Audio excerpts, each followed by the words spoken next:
Thank you, Cesar, in Madrid, Spain. The idea of finding our own balance is such an important one. So thank you for sharing that message. So we are going over to Mikkel Aaland now, and he is going to talk to us about how the bath beats the psychotherapist couch. Mikkel is a photographer, author, and documentary host, and he's the author of the book Sweat and host of the documentary series Perfect Sweat. So over to you, Mikkel.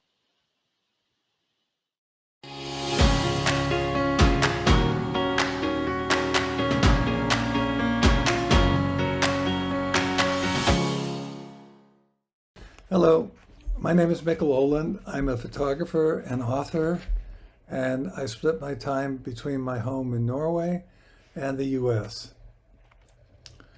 I'm honored to be here today talking about mental health on Global Wellness Day. I love the idea of having one day a year where we can gather our collective thoughts on the meaning of wellness and what we can do as individuals and as a species to move towards a more peaceful and equitable world. I know firsthand how important it is to address the issue of mental illness. Within my family, there's a history of depression, suicide, and fratricide. I've seen over and over how mental illness is the elephant in the room that no one wants to talk about.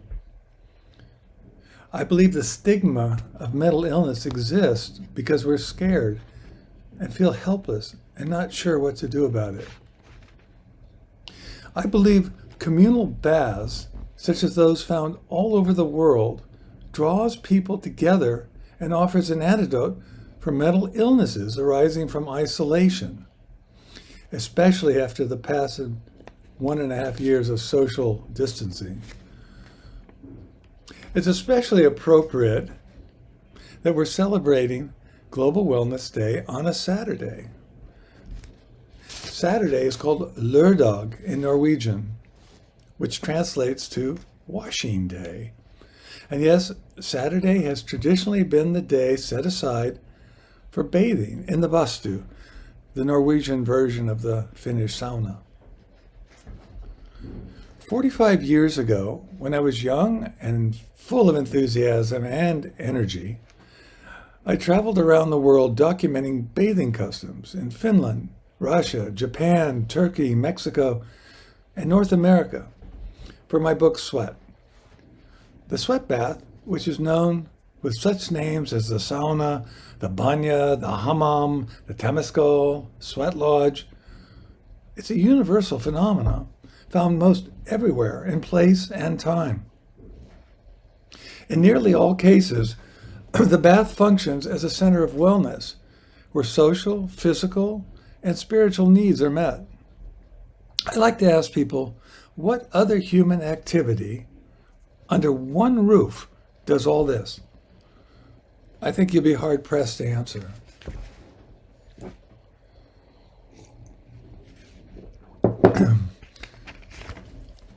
Lately, I've been the host of a documentary series, The Perfect Sweat, and I've had the opportunity to retrace the adventure of my youth. What I found is an explosive rebirth in interest in the ancient traditions and customs of the bath, especially among young people. I don't think it's an accident that young people are leading the charge towards wellness and wholeness. The world they're growing up in is more fragmented and socially isolated than ever, which likely explains the exponential rise in mental illnesses such as depression, anxiety, eating disorders, schizophrenia, and addictive behaviors. Much of this trend can be traced to technologies that enable us to function on a superficial and faster level with less intimate contact. Cell phones, home entertainment centers, video games, etc. have changed the world, but at a cost. Ironically, the more electronically connected we've become, the lonelier we are. Public baths, at a time when they were most needed, shut down because of the pandemic. In Norway, all the public baths closed, as they did all over the world, from Istanbul to Tokyo, from San Francisco to Helsinki. I didn't know how much I would miss communal bathing until it was no longer an option. I've always been prone to depression, and without access to my local bathhouses, I sunk deeper into my dark moments. The other day, the sauna in my swim club opened for the first time in a year and a half. It was just me and another man new to our club. There was the usual awkward silence between two strangers, especially two from normally reserved Northern Europe. But then the magic began. We introduced ourselves, started talking. He was a philosopher and technologist from London, working as a consultant to help corporations build human connections built on trust and authenticity. I was just fascinated, inspired by what he had to say, and he was as equally interested in me. It was more than a casual conversation, one that might have occurred in a bar, coffee shop, or on a plane seated next to each other. It happened in the supercharged heat of the sauna, without the normal trappings that create barriers between people. We were naked, relaxed, felt safe in the warm embrace of the bath. We were cleansing our body in the heat.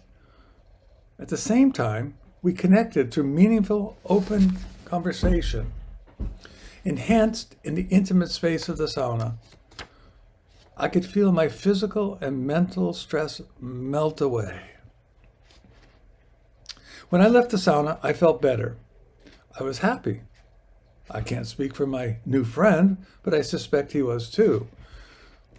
Of course, our conversation wasn't the only reason I felt better. The heat of the sauna stimulates the body, which releases pleasurable endorphins. But I'm convinced that our meaningful talk was a major reason for my feeling of content. Numerous studies using MRI imaging have shown that when people are listened to and feel good, numerous studies using MRI imaging have shown that when people are listened to and feel heard, their brain chemistry changes in ways similar to the changes resulting from medication. There's so much good that comes from talking and connecting, and even though the communal bath may not replace the therapist's couch completely, in some cases it can heal as well or better. Many years ago, when I was working on my book Sweat, I befriended the president of the Finnish Sauna Society, Harold Tier. I'll never forget what he told me. It's not the goal to have the best sauna on the block, he said, but to get the block in the sauna.